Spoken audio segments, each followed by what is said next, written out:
Allez, on est en semaine, mais c'est pas grave, on va essayer d'avancer sur cette douche.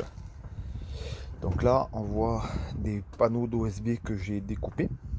Celui-ci, je l'ai fait dans le week-end, donc j'ai eu le temps de l'ajuster et de le fixer.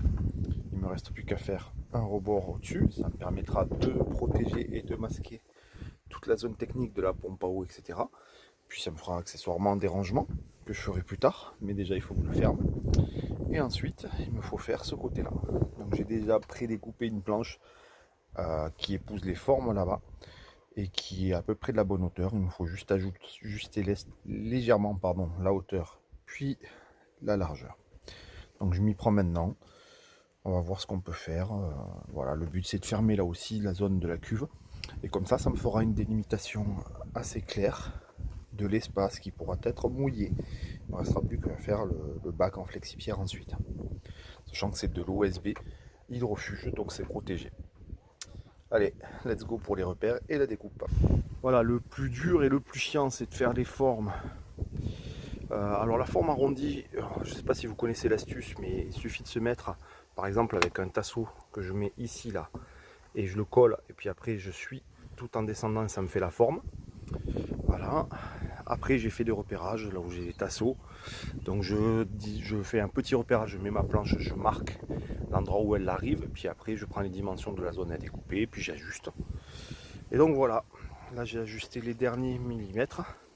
C'est ici que ça a bloqué un petit peu. Donc voilà comment la planche va se présenter.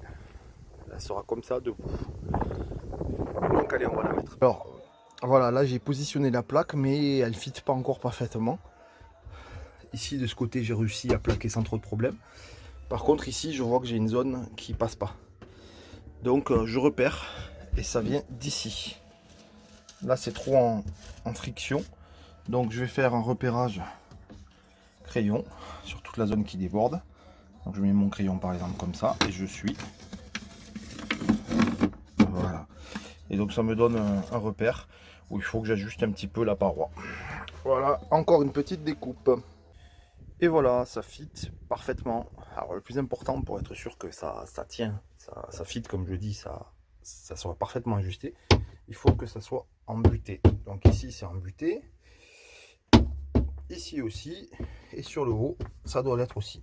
Maintenant, j'ai volontairement laissé dépasser un bout, puisque c'est plus simple, une fois que c'est posé, de faire l'ajustement avec un repérage crayon comme ça. Donc là, je fais un repérage de mon tracé de découpe et au moins là j'aurai vraiment une découpe super propre à la bonne hauteur. Donc je ne découpe pas à la hauteur, je me laisse toujours un peu de marge avant de tout faire. Voilà, pour ce qui est des petites zones où il y a un peu de jeu du coup. Ici là voilà, j'ai coupé un peu trop haut, là j'ai coupé un poil trop large, il y a des endroits aussi, bon de ce côté ça se voit pas trop, mais de celui-là par exemple là il y a un peu de jeu. C'est pas bien grave parce que je vais revenir poser de la bande d'étanchéité comme ce que j'ai ici. C'est des bandes bitumées et je vais les mettre sur tous les coins. Ça va empêcher l'eau de pénétrer dans les coins. Après pour le reste, sur les grosses zones, soit du flexipierre ou de la feuille de pierre, stone leaf ou autre, soit de la bande d'étanchéité, mais dans l'ensemble ça devrait aller. Donc voilà, ça commence à prendre forme. Je fais ma petite découpe du haut et ça ira mieux. Et puis ah oui, après point important, je vais faire des placards de visite puisque j'ai la cuve d'eau derrière, donc il faut que je trouve un moyen de dessiner après un placard. Mais dans l'ensemble, je fais la première planche et après je viendrai dessiner les ouvertures. Allez, on finit la petite découpe du haut. Voilà, la paroi est ajustée, y compris sur la hauteur. Donc tout fit, tout rentre parfaitement. Voilà. Donc bon, on peut faire un tout petit peu mieux, mais c'est déjà pas mal. Voilà. Il me reste maintenant, bon, j'ai fixé hein, d'ailleurs. J'ai fait mes trous pour fixer, de manière à ce que ça soit beaucoup plus robuste entre guillemets. Puis ben, il me restera les finitions et l'ouverture à faire pour la visite du siphon de l'évier, mais aussi de la cuve qui se trouve derrière.